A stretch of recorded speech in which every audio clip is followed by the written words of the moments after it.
Von Lepel, ella es del Mecanismo Nacional de Prevención de la Tortura. Buenas tardes, ¿cómo está? Buenas tardes, ¿qué tal? ¿Cómo estamos? Muy bien, estábamos queriendo saber qué informaciones tienen y cuál es la evaluación que hace el mecanismo a raíz justamente de todo lo ocurrido en el penal de Tacumú.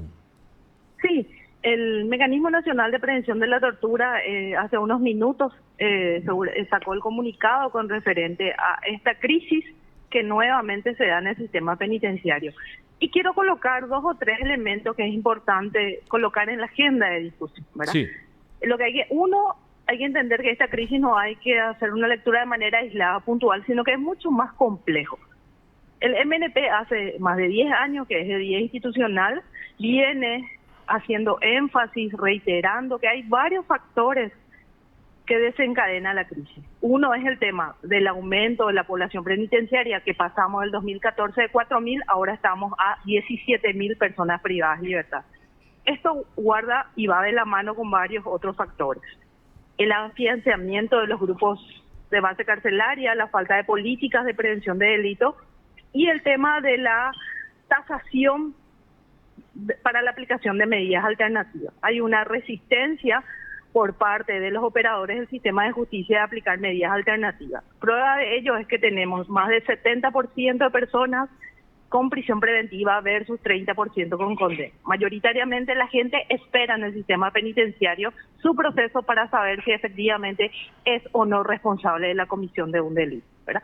Y otro de los elementos importantes es colocar acá el tema de la política de droga. Tenemos una política de droga con un marco penal muy alto, pero lo que hace es que estemos llenos del sistema penitenciario de personas vinculadas al microtráfico, no al tráfico internacional o a tráfico en mayor cantidad. Entonces, en el caso de mujeres, más del 40% de las mujeres privadas de libertad están con prisión preventiva vinculada a hechos de droga.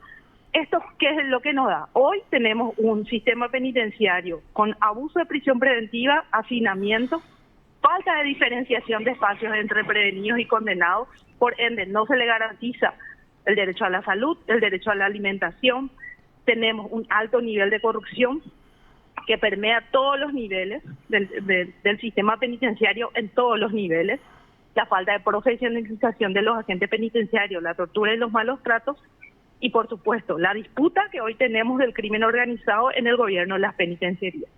Esto va a ser una crisis más si no nos sentamos seriamente, y en especial aquellas instituciones del Estado que tienen la obligación de iniciar el camino hacia la implementación de políticas públicas realmente que busquen el bienestar de las personas privadas de libertad, ya sea a corto, a mediano o a largo plazo. Entonces eso es mucho más complejo que una crisis. De una vez por todas tenemos que asumir que esto es una problemática que involucra a varias instituciones del Estado y hay que sentarse a diseñar políticas públicas de respuesta a este sistema penitenciario si quiere realmente el Estado paraguayo quiere y tiene voluntad política de salir de esta crisis. en este caso, doctora, decía, en el 2014 hubo 4.000 internos y ahora, 9 años después, tenemos 17.000 17. internos. Quiere decir que son 13.000 presos en 9 años. Así es. Tenemos casi un aumento de 1.000 personas por año en el sistema penitenciario. Y mayoritariamente, ¿a quiénes son los que privamos de libertad? En primer lugar están las personas vinculadas a hechos punibles contra la propiedad, hurtos bagatelarios, o sea, es decir, todos aquellos delitos vinculados con la pobreza. En tercer lugar, en el caso de los varones, recién está 1.340. Y en cuarto lugar está el homicidio, que para nuestra legislación es el bien jurídico mayormente que debe ser protegido. Entonces tenemos una política represiva, punitivista, que hace a no tener respuestas sociales y un sistema punitivo que priva personas que tienen problemas con el sistema judicial o el sistema policial que guardan relación a falta de respuesta de políticas sociales, ¿verdad? En este caso, doctora, ¿qué cree que fue la detonante qué detonó esta crisis? Porque la semana pasada, justamente el 3 de octubre, había una nota al mecanismo de varios internos que prácticamente anticipaban esta situación. Yo, como te reitero, esta no es una crisis aislada, esto es una crisis resultado de una política que hace mayor énfasis en el sistema punitivo como respuesta y en un enfoque social a la problemática de nuestro país. Y esto vamos a tener pequeñas crisis, mediana crisis, grandes crisis todo el tiempo si no nos sentamos a construir realmente una política pública. Esto que nos llevó a nosotros, esto está sucediendo todo el tiempo. El año pasado hubo varias intervenciones con hechos de violencia, reclamos del derecho a la salud, mala calidad de alimentación en Ciudad del Este, hechos de violencia o como única respuesta de violencia de intervención del grupo de drag en Pedro Juan Caballero, la falta de atención médica en Concepción, o sea, un montón de factores que es resultado de una política criminal que hace énfasis al sistema punitivo y no guarda relación a una respuesta social como política pública. Ya. Y por lo menos la solución dada por el gobierno y por los gobiernos anteriores es la construcción de más cárceles.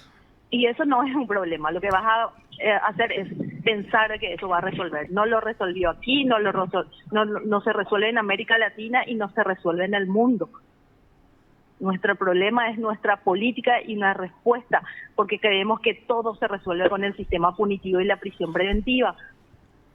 Y eso no es así. Es decir, si la gente tiene oportunidad laboral, si se le garantiza el derecho a la educación, si los niños tienen protección social, los que se encuentran en situación de calle, si los jóvenes tienen oportunidades laborales, si se responde a la política de droga, al consumo problemático de droga, como un problema de salud que realmente, y no como un problema del sistema punitivo, realmente podemos reformular esto. De lo contrario, vamos a estar eternamente en crisis y pequeñas crisis que se van a dar, en este caso que se está dando en desarrollo en este momento, y van a replicarse cotidianamente.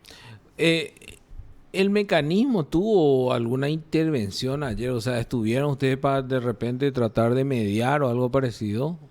El mecanismo, nosotros tenemos un sistema de atención telefónica de turno donde cada comisionado va rotando. El día de ayer estuvo el comisionado José Carlos Rodríguez, estuvo en el penal, estuvo conversando con las autoridades, así como las personas privadas de libertad, y el reclamo en esa oportunidad versaba que querían un diálogo con el ministro de Justicia, y efectivamente nosotros, al tener una petición concreta, trasladamos esa petición al Ministerio de Justicia. Pero, por supuesto, ya no tenemos... No quedan manos nuestras si ellos deciden dialogar o qué mecanismo. Tengo entendido que el día de ayer el viceministro de Política Criminal, ¿verdad? Se constituyó y esta mañana justamente entró a dialogar en el marco de escuchar los reclamos de las personas privadas de libertad, ¿verdad? ¿Y actualmente fueron liberados ya los rehenes que tuvieron? Nosotros no tenemos información oficial. Lo que tenemos en este momento, información de la Dirección de Derechos Humanos del Ministerio de Justicia, es que en este momento están haciendo un control por parte de los nuevos agentes que toman su turno el día de la fecha, están controlando el tema de la población, las circunstancias, las situaciones, ¿verdad? Por lo menos están en etapa de revisión y control, ¿verdad? Tenemos también denuncia de supuestamente 2 personas que fallecieron en un pabellón. Toda esa información estamos chequeando, estamos en comunicación con el agente fiscal de turno, que también tiene la información, y nos acaba de decir el fiscal Machado que también recibió esa denuncia y que también están chequeando la información ahora. El fiscal Marcial Machado. Marcial Machado, el fiscal asignado tomó intervención a partir del día de ayer, cualquier hecho que guarde relación y que merite la intervención del Ministerio Público. Y en este caso, ¿hay información de que en Pabellón hay 2 fallecidos? Así dicen, que están en el área de sanidad. Sin embargo, hasta ahora no tenemos información oficial al respecto, y el fiscal está también recogiendo datos con relación al tema. Está supuestamente articulando con la comisaría local para corroborar eso, y refirió que si amerita, se va a estar constituyendo en el penal para verificar este tema. En este momento están haciendo verificación, listado, conteo, así como la asignación de los personales que tienen que trabajar el día de la fecha. Y con respecto por lo menos la información oficial. Y con respecto al, en este caso, todo lo que ocurrió, la quema y eso, ¿qué daños se tienen? Preliminarmente dijeron que no hay daño, pero es un incendio que se pudo controlar y no hubo personas afectadas físicamente, ni ese tipo de cosas. Son cuestiones menores, trazadas o colchones, ese tipo de cosas, ¿verdad? Pero que no pasó a mayor magnitud. O sea, ¿eso no impide que se trabaje en forma casi normal ahí? No, que tengo entendido que no. A partir del diálogo que tuvo el viceministro, efectivamente comenzaron a restablecerse, por lo menos la información oficial que tenemos desde la Dirección de Derechos Humanos del Ministerio de Justicia. Y con respecto a lo que ellos pedían, los reclusos, con respecto a reabrir Tacumbú, que no haya represalias y todas esas cosas, eso se les concedió, entonces por eso es que hubo esta vuelta a la normalidad, vamos a decir. Desconocemos los alcances del acuerdo entre el Ministerio de Justicia.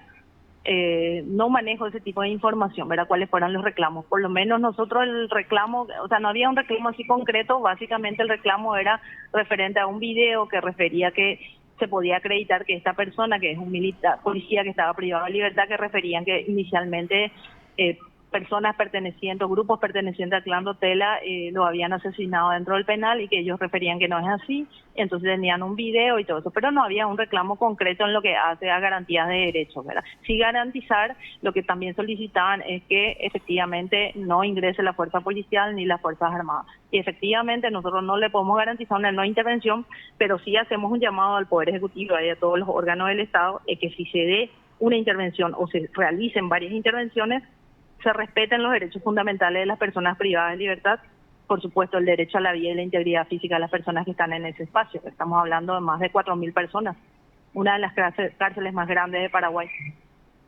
Ya, entiendo. Y bueno, doctora, muchísimas gracias por su tiempo, muy amable por todas estas explicaciones. No, muchas gracias a ustedes, estamos en comunicación. Usted está escuchando PDS.